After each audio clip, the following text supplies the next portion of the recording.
29 मार्च से शुरू होगा विधानसभा सत्र का पहला दिन, जिसके बाद राज्यपाल गुरमीत सिंह के अभिभाषण से इस सत्र की शुरुआत होगी। 3 दिन के इस सत्र में उत्तराखंड सरकार पेश करेगी बजट। विधानसभा सचिवालय ने कार्यक्रम को लेकर शेड्यूल जारी कर दिया है।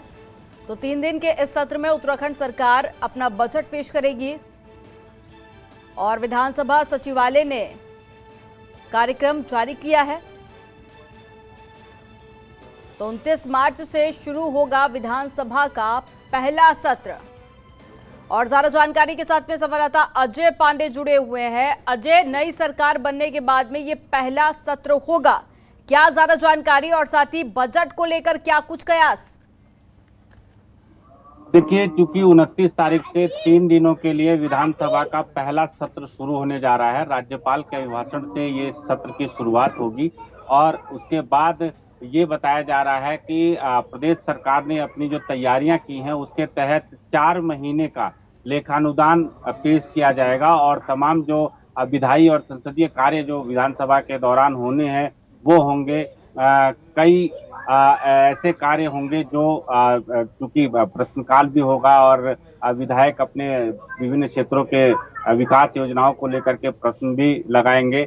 और चूंकि अभी मंत्रियों के विभागों का बंटवारा नहीं हो पाया है, मंत्री भी अभी पूरी तैयारी नहीं कर पाए हैं, ऐसे में सारा दारोमदार संसदीय कार्य मंत्री के ऊपर रहेगा। और चूंकि संसदीय कार्य मंत्री की भी जिम्मेदारी प्रेमचंद अग्रवाल को सौंपी गई है और सिर्फ एक ही ऐसे मंत्री हैं जिनको एक जिम्मेदारी मौखिक तौर पर ये कहा गया है कि वही फिलहाल विधानसभा में संसदीय कार्य मंत्री की जिम्मेदारी निभाएंगे और बाकी अन्य मंत्रियों के विभागों का बंटवारा अगले कुछ दिनों में हो जाएगा। तो उसके बाद ही वो पूरी तैयारी के साथ जो विधायक प्रश्न लगाएंगे और चाहे उनके सुझाव होंगे उन पर वो अमल करेंगे।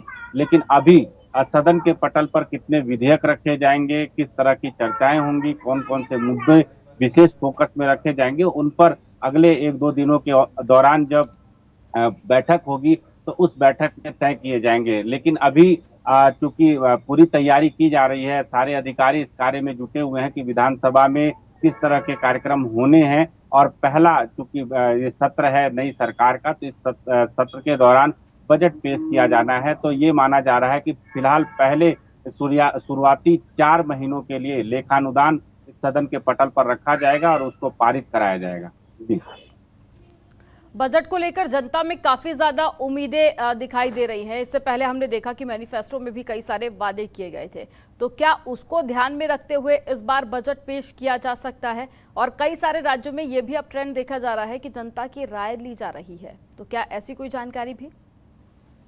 देखिए, चूंकि अभी सरकार का गठन हुआ है और बजट पेश करने के लिए पहले भी बीजेपी और कांग्रेस की जब सरकारें रही हैं तो उन्होंने जनता से राय लिया है, प्रबुद्ध वर्ग के लोगों से भी जानकारी ली कि बजट में क्या रखा जाए, किस तरह का बजट बनाया जाए।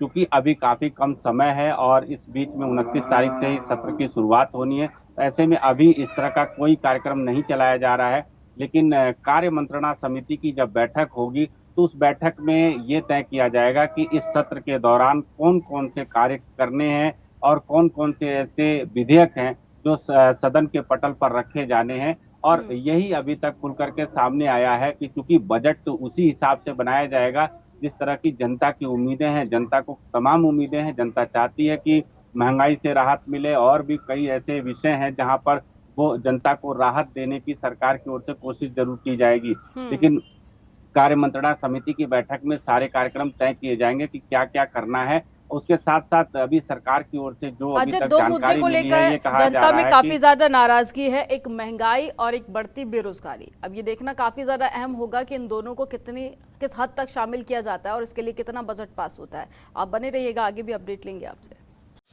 खबरों के निष्पक्ष विश्लेषण के लिए सब्सक्राइब करें Jantantra TV and press the bell icon. Never miss any update.